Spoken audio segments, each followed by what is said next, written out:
vamos trabalhar, tá? Primeiramente, com conceitos básicos de sistemas operacionais, tá? É o capítulo 1 daquela apostila que eu postei lá no Moodle. Então ele fala que um SO, um sistema operacional, por mais complexo que possa parecer, ele é um conjunto de subrirotinas e rotinas executadas pelo processador, de forma semelhante aos programas dos usuários. Sua principal função é controlar o funcionamento de um computador, gerenciando a utilização e o compartilhamento de recursos, como processador, memória e dispositivos de entrada e saída. Sem o SO, o computador seria uma caixa que ficaria apenas piscando luzes. Não faria nada. Vocês já assistiram o filme Piratas do Vale do Silício? Que conta a história do Bill Gates e do Steve Jobs. Já assistiram ou não? Cara, esse filme é legal. Ele conta que quem criou o Windows ou o DOS não foi o Bill Gates. Ele comprou e, fazendo uma pequena maquiagem, ele conseguiu criar o DOS, tá? Ele mudou o nome do programa para DOS. E a grande sacada foi, ele vendeu um programa para Compaq não, para caramba, qual que é o nome? IBM. Ele vendeu um programa para IBM sem ter o programa na mão. Essa foi a grande sacada, porque o pessoal da IBM pensava que o que ia lucrar seria a venda de computadores. E ele entrou com uma proposta falando que ele não venderia o sistema operacional dele. Ele daria o direito da concessão do sistema operacional. Bom dia, Hugo. O que é isso? Ele vai vender a licença. É o que nós temos hoje em dia. A gente não compra o sistema operacional. Nós compramos a licença de uso. E foi isso que ele fez naquela época. Só que ele vendeu uma coisa que ele não tinha na mão. E aí que a coisa pega. Como que ele foi vender uma coisa que ele não tinha? E depois que ele conseguiu ter acesso ao código-fonte do sistema operacional que a empresa estava vendendo, ele comprou por $15.000. Na época era muito dinheiro. E vendeu por milhões de dólares, cara. Então essa foi a grande jogada do Bill Gates. A grande diferença entre o sistema operacional e a aplicação que nós temos hoje em dia é que o sistema operacional ele executa funções, tá? E ele não é executado de forma linear.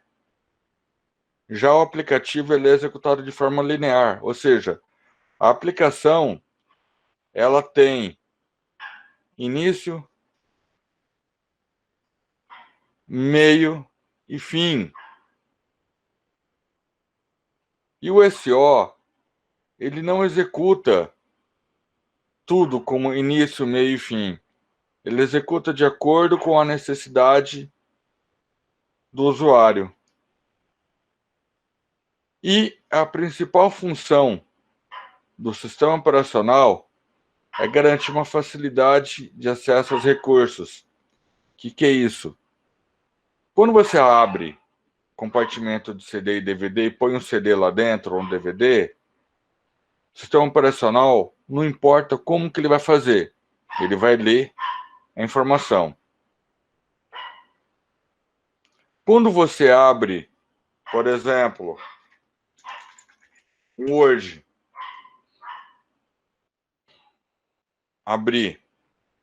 Quando você abre um arquivo, não importa como que ele vai abrir. O que importa é que ele abriu o arquivo. Quando você clica em salvar, não importa como que ele vai salvar, mas sim que ele salvou. Então é isso que o sistema operacional faz pela gente. Ele cria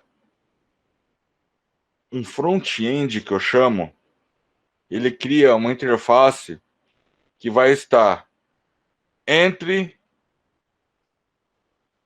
o usuário e a aplicação, tá? E para a maioria dos usuários, uma simples operação de leitura de um arquivo em disco pode parecer simples, mas na realidade existe um conjunto de rotinas específicas que vai controlar, que é controlado pelo sistema operacional, que ele vai falar o quê? Ele vai falar a hora que vai ler o arquivo, ele vai levar a cabeça de leitura desse dispositivo até o local, até o endereço, até a posição, vai ler a informação ou vai gravar a informação e vai devolver para nós. Então, para a gente não importa como isso é criado, como isso é feito. Então, eu falo que o SO ele é considerado como uma interface. Ele é um intermediário entre as aplicações e o hardware. No hardware eu vou ter uma memória, eu vou ter um processador, eu vou ter uma impressora, um monitor, dispositivos de entrada e saída, como fita e HD. Então, para o usuário só vai ver isso aqui, ó. O usuário só vai ver a aplicação. Para ele, isso aqui não existe. Ele vai ver só o programa rodando. E é isso que importa para ele. Isso nós chamamos de máquinas de níveis. Tá? E quantas camadas são necessárias? Quantas forem necessárias. Para que o usuário não tenha que ver como que funciona o hardware com a aplicação. Então, isso aqui vai trabalhar tudo para que o usuário não veja nada como acontece. Vai ser totalmente transparente para o usuário. É como se você olhasse um corpo humano. Quando você levanta o braço, você sabe que você quer levantar o braço. Não importa. Mas nisso vai entrar o cérebro, que vai mandar pulsos elétricos para a coluna vertebral. A coluna vertebral vai mandar pulso elétrico até o responsável por mexer o braço. E o braço vai levantar. Então é isso que acontece. A gente não sabe como que funciona. Só sabe que funciona. Beleza? E compartilhamento de recursos de forma organizada e protegida. O que é isso? Vamos supor Windows Explorer, novamente, que aqui no dispositivo de rede vai aparecer alguns itens que eu posso compartilhar. Uma pasta, uma impressora, um arquivo, uma imagem, um texto. Imagina, por exemplo, que eu estou num laboratório. Esse laboratório são 20 computadores e uma impressora. Como é que seria para compartilhar uma impressora entre 20 máquinas? Já pensou se as 20 máquinas mandassem imprimir um arquivo? E imprimir um pouco do arquivo de cada usuário. Então, saía um pedaço de arquivo de cada um. Já pensou que bagunça seria? Uma parte de cada arquivo? Então, para isso que existe um compartilhamento de maneira segura. Nossa, aqui não estou compartilhando nada, credo. Vou pegar aqui, por exemplo, compartilhamento, botão direito, propriedades, compartilhamento, vamos compartilhar. Permissão, aqui, ok, ok, fechar. Era para estar aparecendo.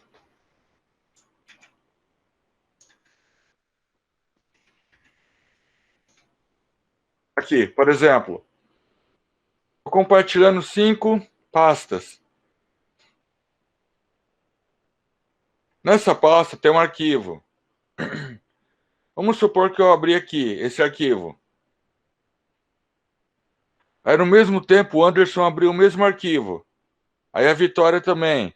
Aí a Tamile também. A Gabriela também. Aí eu estou escrevendo. Imagina se no meio da escrita a Vitória começa a escrever. Aí a Carolina começa a escrever. Aí o Raí começa a escrever. Aí o Anderson começa a escrever. Cara, vai ficar uma bagunça total. Então o que ele faz? Como eu abri primeiro, se alguém for abrir, quer ver que legal? Um exemplo show de bola que eu posso fazer para vocês. Scanner Apple. Aí, ó. O documento está sendo usado por outro aplicativo e não pode ser acessado. Isso é uma maneira de segurança. Porque, como eu abri na minha máquina do Windows 10 e estou tentando abrir no Windows 8, ele vai falar, opa, foi aberto primeiro na máquina do Windows 10. Então você não pode mexer, não pode fazer nada. Isso é uma forma de segurança. Mesma coisa da impressora. Se os 20 computadores mandarem imprimir a informação ou o arquivo, ele vai imprimir por ordem de chegada. Então, conforme vai chegando os arquivos para imprimir, ele vai imprimindo um por vez. E essa que é a jogada. Entendeu? Então, isso que vai ajudar na parte da impressão. Vamos voltar, cadê? Aqui. Então, isso é uma forma de compartilhamento de recurso de forma organizada e protegida. E também, isso é uma forma de diminuir custo.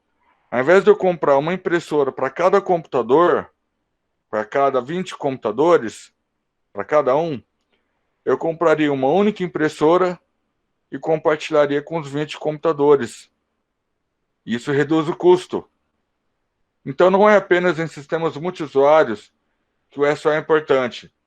Se pensarmos que o computador pessoal nos permite executar várias tarefas ao mesmo tempo, como imprimir um documento, copiar um arquivo pela internet ou processar uma planilha, o SO deve ser capaz de controlar essa execução todas ao mesmo tempo. Aí, vamos supor, vamos lá. O que acontece? Eu tenho uma aplicação aqui, eu tenho outra aplicação aqui, aí de repente uma aplicação faz isso aqui, ó. Cadê? A aplicação ela pega parte dessa memória dessa outra aplicação. O que acontece?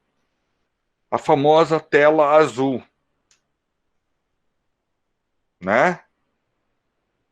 A famosa tela azul.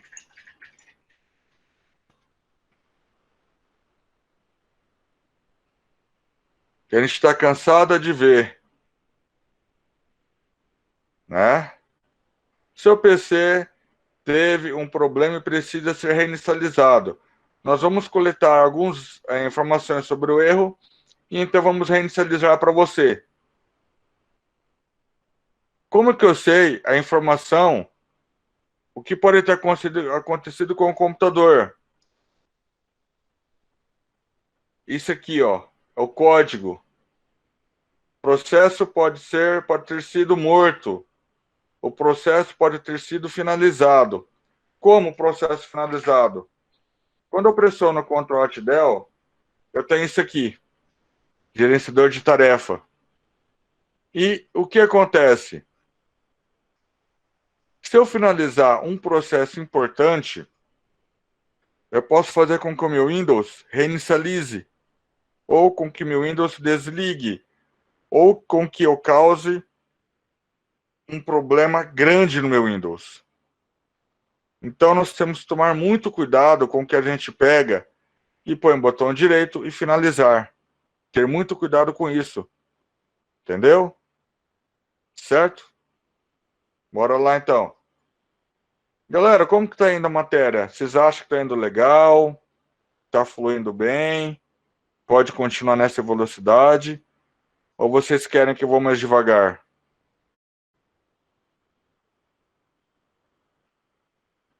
Teria como ir um pouquinho mais devagar, professor? Porque, tipo, é matéria nova e. Ah, não, claro, claro, sem problema. Ah, e qualquer coisinha, qualquer dúvida que vocês tiverem, pode me parar, pode perguntar. Vocês estão entendendo legal a matéria? Isso é que importa. Ana, tá entendendo?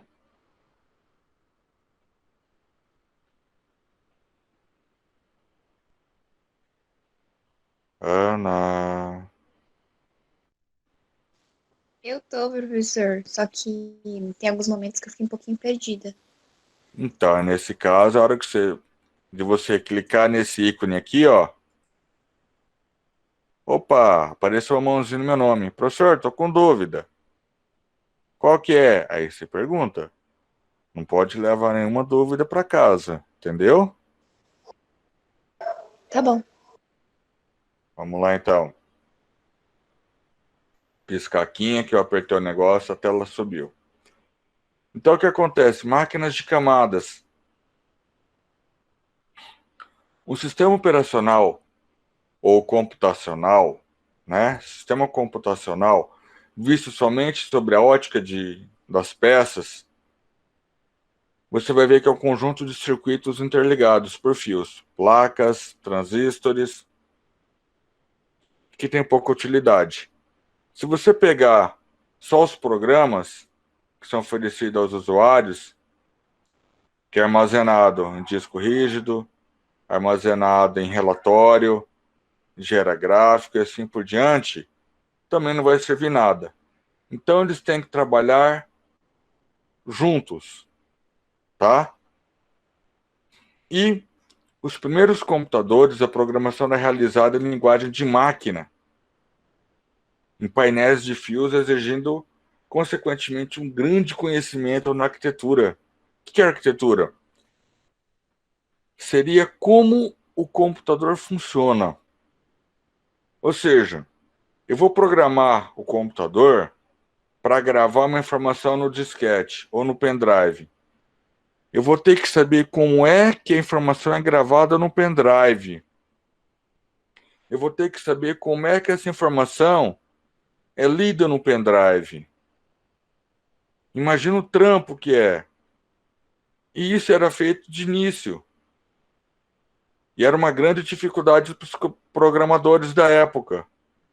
Com o surgimento do sistema operacional, isso minimizou muito o problema, porque eu não preciso saber como que a informação é gravada naquele dispositivo.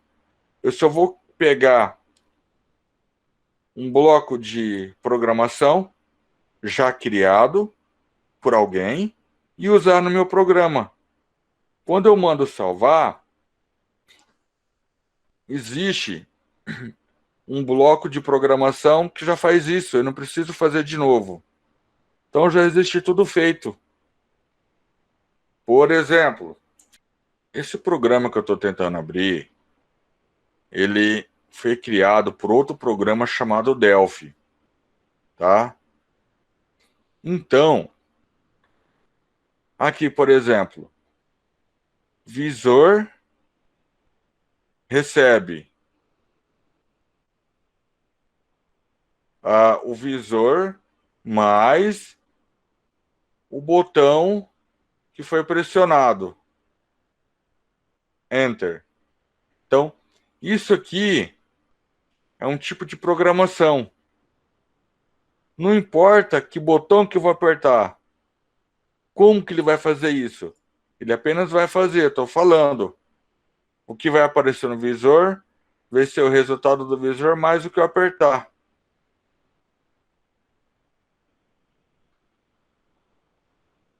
Então, isso aqui, por exemplo, é um programinha de calculadora feito num programa chamado Delphi, tá? Quer ver um exemplo melhor que eu posso passar para vocês? É...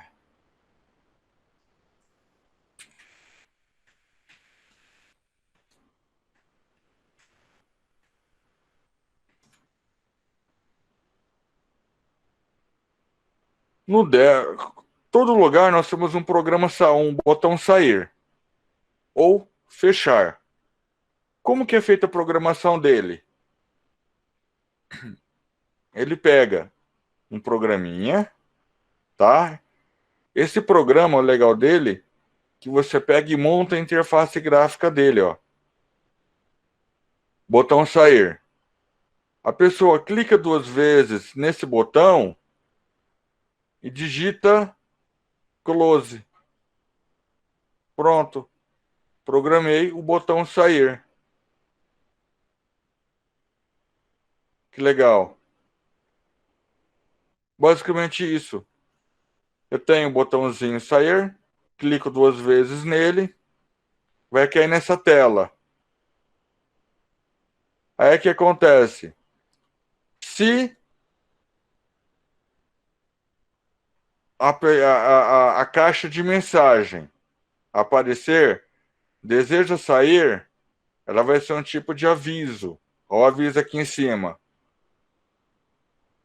Então, vai acontecer o quê? Se ele clicar no sim, a aplicação vai terminar.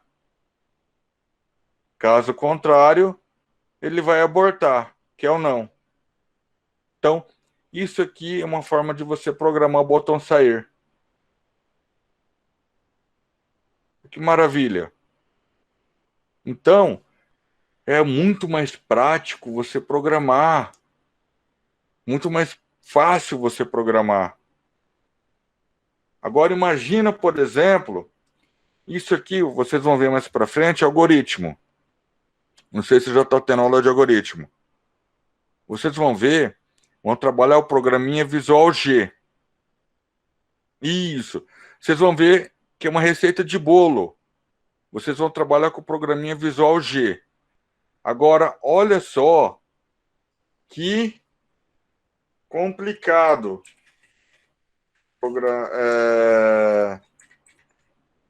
Exemplo de par e ímpar assembly. O assembly, eu falo, ele é uma linguagem de máquina, tá? Ele é uma linguagem de máquina. Quer ver?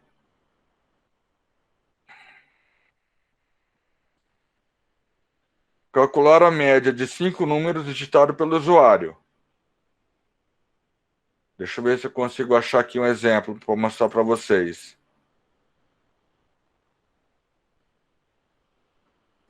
Média.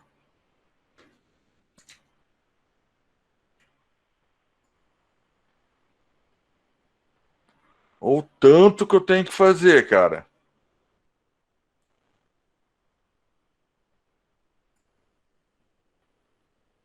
Deixa eu ver se eu consigo pegar aqui. na hexadecimal. Não lembro. Deixa eu pegar, vamos ver se tem aqui. Exemplo. Cadê? Aqui.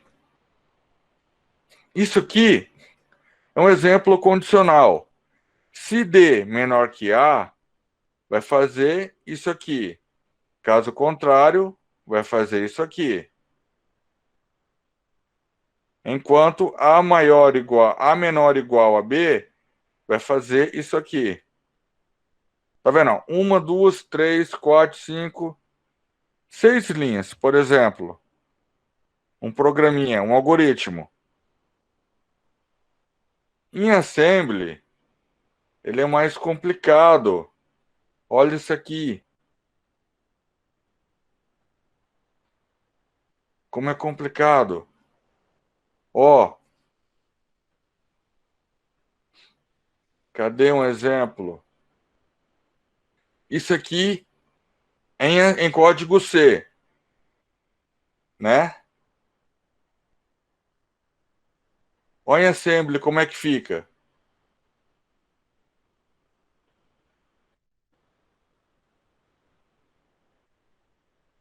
Olha que complicado.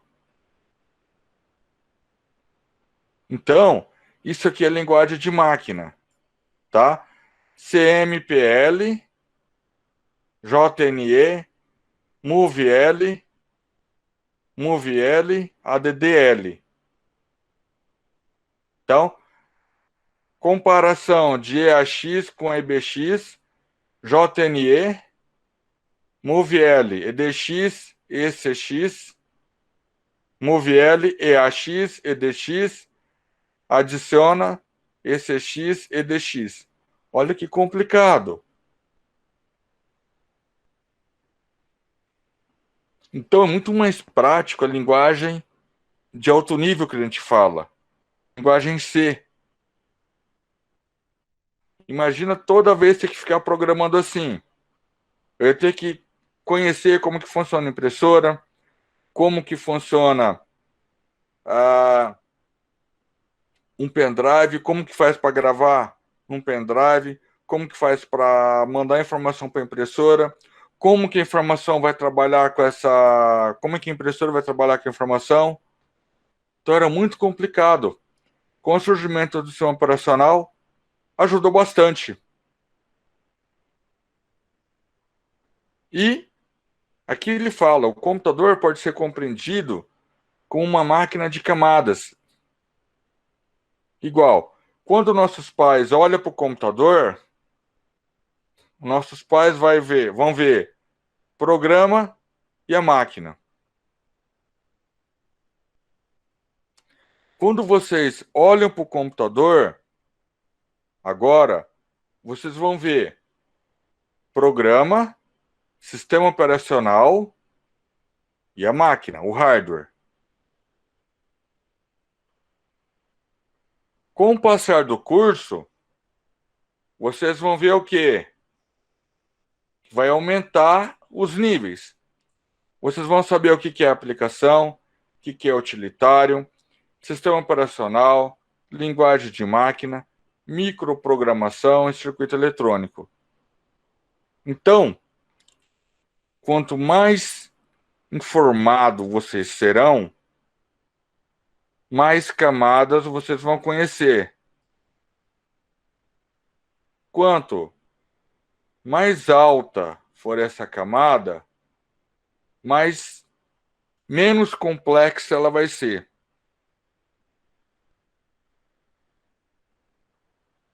Muito mais fácil de vocês entenderem. Quanto mais baixa for essas camadas, mais complexas elas serão. Por quê? Aqui é o divisor das águas que eu falo.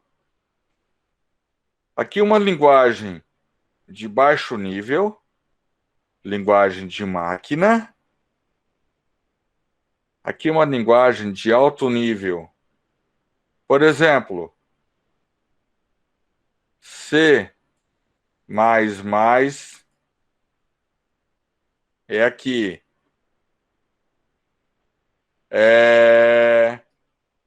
P, HP, HT, ML, é tudo aqui, ó. E aqui, a gente pode colocar também o C++. Por quê? O C++ é o intermediário. Tanto usa na linguagem de alto nível quanto na baixo nível. Assembly, que eu não vou escrever porque vai ficar muito arregaçado. Então, C++ é Assembly. É a linguagem de baixo nível. Linguagem de alto nível é que você lê, você vai entender. Linguagem de baixo nível é a linguagem que o processador vai entender. Lembrem-se disso. Beleza? E antes da década de 40, inúmeros esforços foram feitos para criar uma máquina que pudesse realizar cálculos de forma rápida e precisa. Em 1642, o matemático francês Blaise Pascal inventou uma máquina de somar para auxiliar o pai no processo de arrecadação de imposto. Ou seja, ele calculava tudo na mão, não tinha máquina de somar, não tinha calculadora. Olha que BO, cara. Então, esse Blaise Pascal, ele fez para o pai uma calculadora. Vamos ver como que era essa calculadora? Cadê?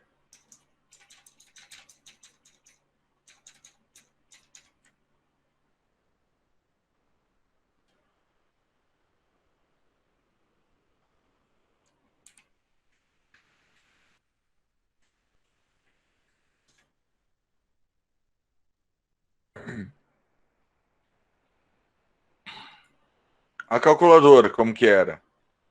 Mecânica. Tudo que engrenagem. Ela fechada era assim, ó. E ela funcionava dessa maneira. Olha que trambolho. Como é que faz cálculo nisso aqui? Não me pergunte. Então, Blaise Pascal fez uma calculadora para o pai. E em 73, filósofo alemão Gottfried Leibniz foi além. Criou uma máquina de somar e multiplicar. O Blaise só tinha feito uma calculadora de somar. O Gottfried fez uma calculadora de multiplicar e somar. Em 1820, Charles Colmar, um francês, ele fez uma outra máquina capaz de executar as 4 operações: soma, subtração, multiplicação e divisão. Em 1822, Charles Babbage criou uma máquina de cálculo polinomiais. E mais tarde, em 1833, evoluía para uma ideia, uma máquina capaz de executar qualquer tipo de operação, conhecida como máquina analítica. Seu invento mais próximo de um computador, que possuía o conceito de unidade central de processamento, memória, unidade de controle e dispositivo de entrada e saída. Enquanto Babbage se preocupava com características mecânicas de seu invento, o hardware, a máquina, sua discípula, Augusta Ada Byron, era responsável pela sequência de instruções executada pela máquina. Então, Babbage cuidava da máquina e sua discípula cuidava da programação dela. E pelo trabalho realizado, essa Ada Byron é considerada a primeira programadora da história. Devido às limitações técnicas da época, a máquina analítica nunca funcionou de forma adequada. Nunca funcionou realmente da maneira como que ela deveria funcionar. Só que Charles Babbage ainda é considerado o pai do computador. O matemático George Boole, ele cria a lógica booleana, falso, verdadeiro, sim ou não, que a gente utiliza na computação até hoje.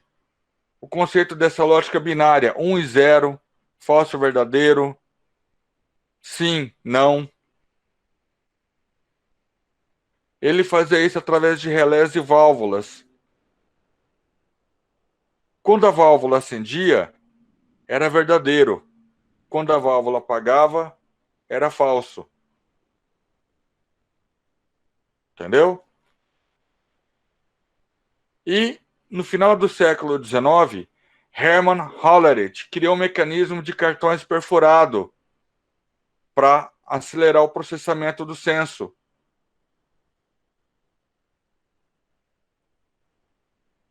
E, posteriormente, em 1896, a Tabulating Machine Company. Ele fundou a famosa International Business Machine, ou IBM.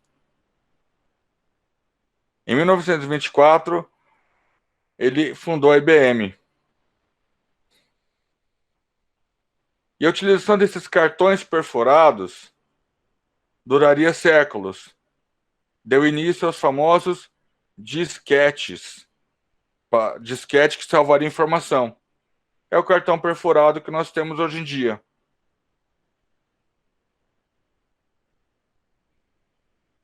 Na década de 30, surgiu a primeira tentativa real de se criar a calculadora eletrônica,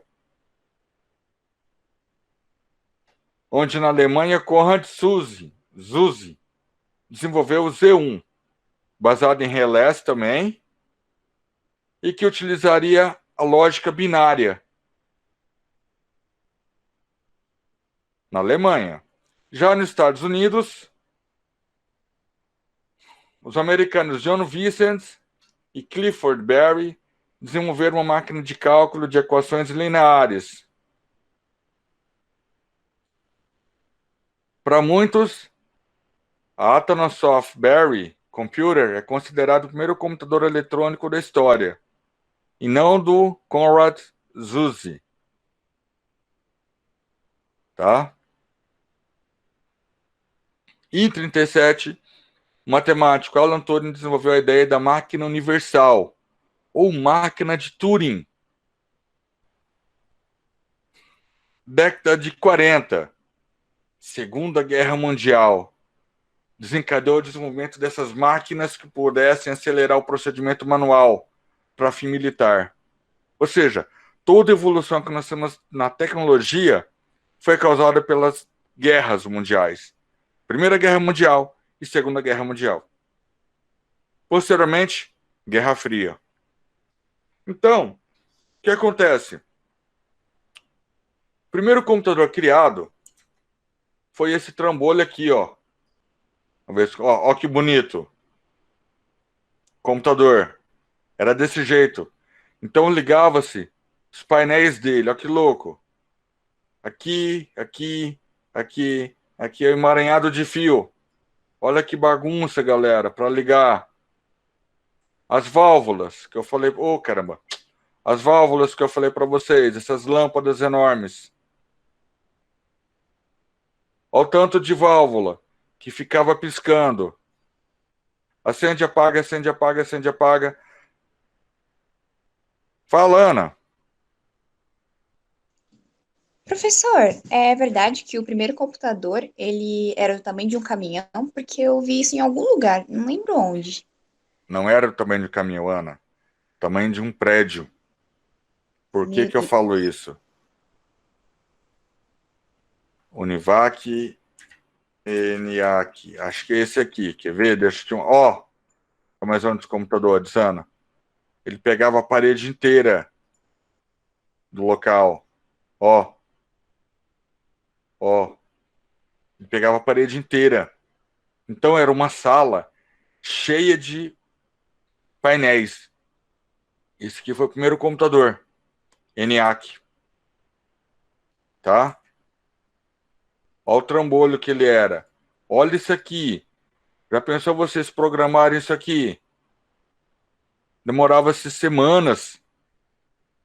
E olha aqui a mulher. Sabe quem programava o computador?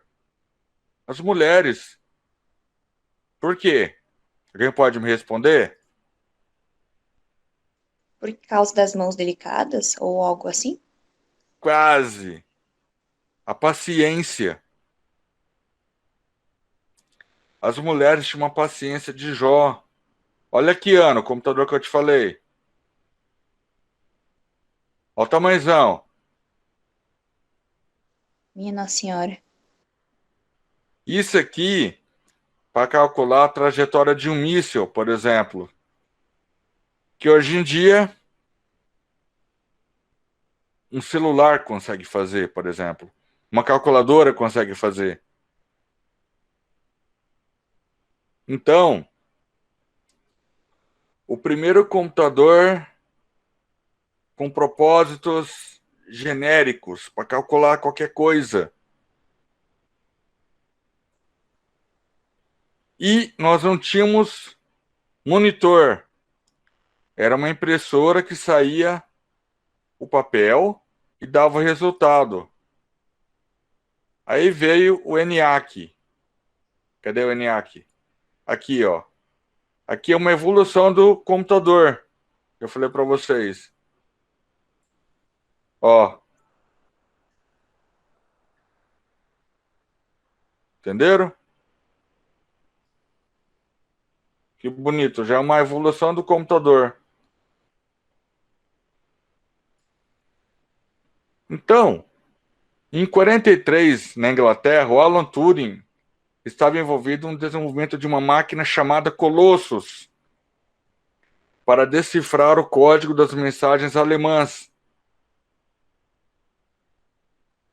O que acontece? De novo, a Alemanha tinha uma máquina chamada Enigma. É uma máquina parecendo máquina de escrever. Vamos supor, eu tinha 3 cilindros a máquina Enigma. Vamos supor que aí que acontece? Toda vez que você fosse ligar a máquina Enigma, você tinha que colocar em pontos iniciais A, D e X. Feito isso, aqui ele vai informar, o A vai ligar no A, o B assim por diante, tá? Aí o que a pessoa fazia? Hoje não tem espaço, vamos bombardear Nova York. Beleza. O que acontecia? A pessoa mandava isso aqui para os alemães, uma carta. E aí, no final, toda vez, eles escreviam isso aqui, ó. Hi, Hitler. Isso aqui. E aí tinha um apelido que eles colocavam no final. Era só um cara que fazia. E através disso aqui, eles descobriram como decifrar a máquina Enigma. Por quê? Vamos supor que a pessoa apaga isso aqui. Apaguei. A, D e X. Vamos anotar aqui. Opa. Cilindros. A, D e X. Se eu mudar isso aqui, ó, para Z, para B e para U inicial e pegar a mensagem que foi enviada e colocar aqui, bagunça tudo. Entendeu? Bagunça tudo. O que a outra pessoa tinha que fazer? A outra pessoa tinha uma máquina Enigma e ela pegava os cilindros A, D e X, ela colocava na posição A, opa, A, D e X. Aí a pessoa pegava o papel que estava o código e ia digitando. Conforme ele ia digitando, as luzes aqui em cima, cadê? A luz aqui em cima, tá vendo, ó? A pessoa apertava X, acendia o A. Então a pessoa ia escrevendo letra por letra. E essa era a máquina Enigma. Alan Turing criou a máquina chamada Colossus,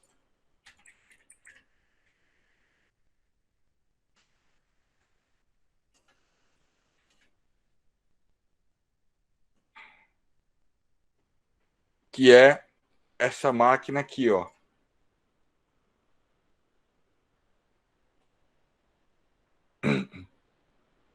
Essa aqui. Na época da guerra, foram chamados vários programadores e matemáticos. Alan sozinho, ele era considerado autista. Só que na época não sabia-se disso, né, do autismo. Ele sozinho montou esse grande computador que conseguia decifrar tudo. Não só a máquina Enigma, mas tudo e qualquer tipo de código. O que aconteceu? Após a Guerra Mundial, a máquina foi desmontada. Aqui, ó. A máquina foi desmontada. Por quê? Porque essa máquina era considerada perigosa. Já pensou você ter uma máquina que decifra tudo? E após a guerra, a máquina foi desmontada. E o Alan Turing foi considerado herói em 2006, se eu não me engano, pela rainha da Inglaterra. Até então, ele não podia falar nada, ninguém podia falar nada. E graças a essa máquina foi que conseguiram ganhar a Segunda Guerra Mundial.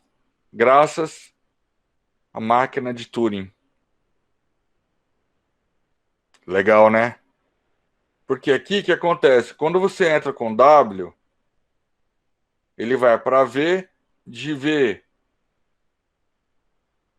Não, ele vai para V, para U, para V, para M, para S, para Z, para V, I, H e D. O D, você digitou W. De D, ele vai para E, para A, para E, para Z, para T, para J, para K e vai ser a letra K. Olha que louco, que lógica louca. Fala, loucura, tá? Então, nos Estados Unidos, na Inglaterra, graças à máquina do Alan Turing, foi que, como o famoso dia D, significou uma grande vantagem para os aliados na Segunda Guerra Mundial. O que é o dia D? Já assistiram o Resgate da Ryan? Tô falando de vários filmes que vai juntando tudo. Já assistiram? Resgate do Soldado Ryan. Eu não. Assista. Se vocês puderem assistir, assistam. O que aconteceu? Vamos voltar de novo um pouquinho de história.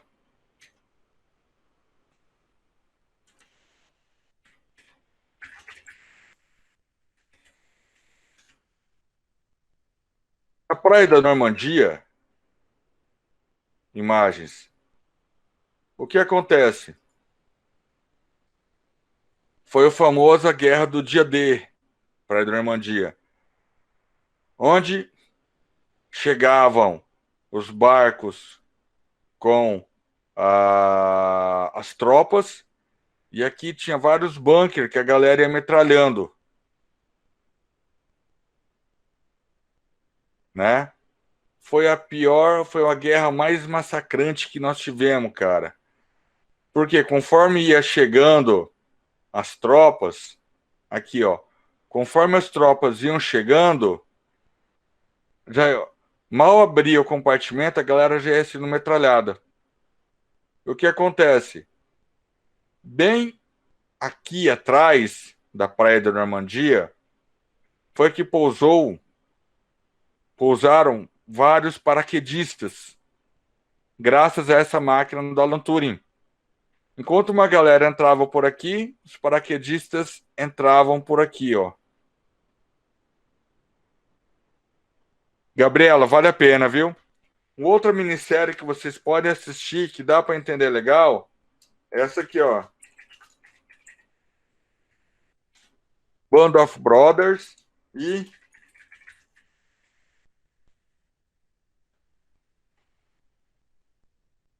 Resgate do Soldado Ryan. Vai ser logo do início, eles já chegam na Praia da Normandia. E o Band of Brothers conta toda a história do famoso Dia D. Vocês vão gostar muito. Tá? E foi construído o primeiro computador eletromecânico, batizado de Mark I, desenvolvido pelo professor Howard Aiken, na Universidade de Harvard. E com o apoio da IBM. A IBM aqui, de novo, que eu falei para vocês. Foi utilizado para cálculos matemáticos pela Marinha. Mark utilizava os mesmos princípios da máquina analítica criada por Babbage, 100 anos atrás. Já o ENIAC é considerado o primeiro computador digital eletrônico, desenvolvido pelos engenheiros John Presper, J. Presper Eckert e John W. Macaulay, na Universidade da Pensilvânia, criado também para cálculos balísticos e posteriormente utilizado no projeto da bomba hidrogênio, ficando em operação nos anos de 46 a 55. De 46 até, não sei se essa é a data da Guerra Fria, posso estar falando besteira, tá?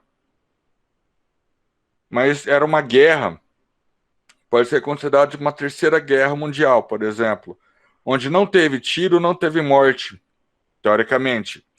Era uma guerra onde superpotências tentavam mostrar quem era melhor que quem, onde Estados Unidos e União Soviética tentavam mostrar quem era melhor.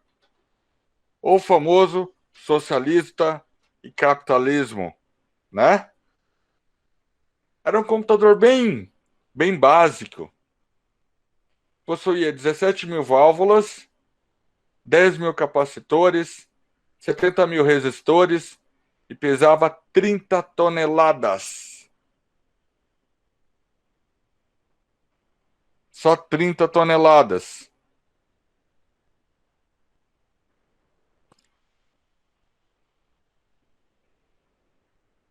Quem que perguntou sobre o tamanho do computador aquela hora para mim? Fui eu. Tá vendo, Ana? O tamanhozinho do computador? Só pesava 30 toneladas. Aqui não. E quando em operação consumia 140 kW. Meu Deus. Isso aqui acho que dá para alimentar quase um vilarejo pequeno, uma cidade, posso estar falando besteira, não sei. E fazia 5.000 adições por segundo. Olha que Ai, máquina. desculpa. Pode falar, pode falar. Tudo isso só para um computador. Aham. E Meu hoje em Deus. dia, o nosso computador faz mais adição do que esse aqui. Oh, caramba, o que que eu fiz? Aqui.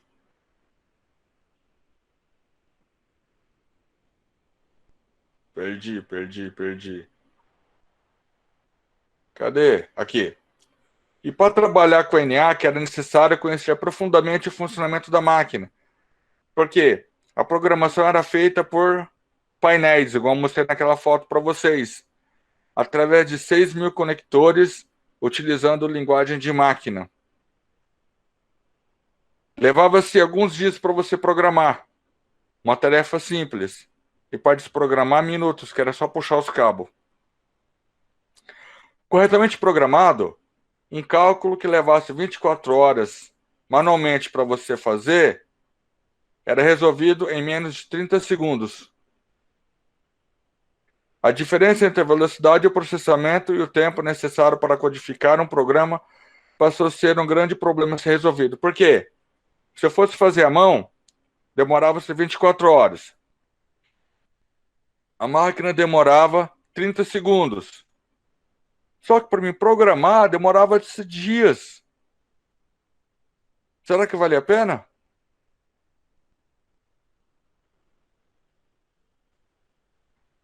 Professor John von Neumann, consultor do projeto ENIAC, imaginou uma máquina de propósito geral, ou seja, que fosse fazer várias coisas e que os dados pudessem ser armazenados em uma memória, tornando o processo de programação muito mais rápido e flexível. Por quê? Imagina você ter que ficar colocando várias disquetes, vários cartões perfurados. Imagina o trabalho que você ia ter. John von Neumann, ele tenta colocar isso tudo numa única memória. É a base da nossa arquitetura de computação atual, batizada de arquitetura von Neumann. A mesma ideia de Babbage e de Turing puderam ser colocadas em prática no mesmo computador.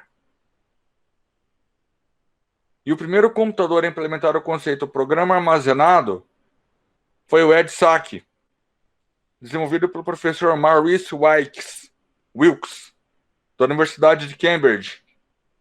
E outros computadores foram construídos nessa mesma época, juntamente com o apoio da IBM, a gente não pode esquecer. Então, nessa fase, os computadores não possuíam ainda nenhum dispositivo com função de interface com o usuário. Ou seja, o usuário não poderia programar manualmente num teclado, não podia ver no monitor. O cara só programava, ia lá na impressora, pegava o resultado. Né? Como o teclado e o monitor não tinha. E com o conceito de sistema operacional, surgiria apenas na década seguinte. Beleza? Dúvidas, perguntas?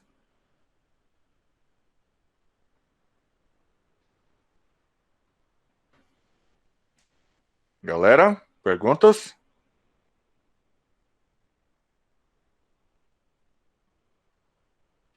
Maravilha. Ana, como é que tá a explicação? Foi de boa? Foi tranquilo. Maravilha. Então, vamos terminar por aqui hoje, tá? Eu vou postar um outro material. Aqui ele está muito teórico, sem muita imagem. Vamos postar um material onde vai estar explicando a evolução dos computadores, muito mais fácil da gente entender, tá? E na próxima aula a gente começa a partir da década de 50. Beleza? Beleza. Então, tenham um bom dia e uma excelente semana para vocês, galera. Abração.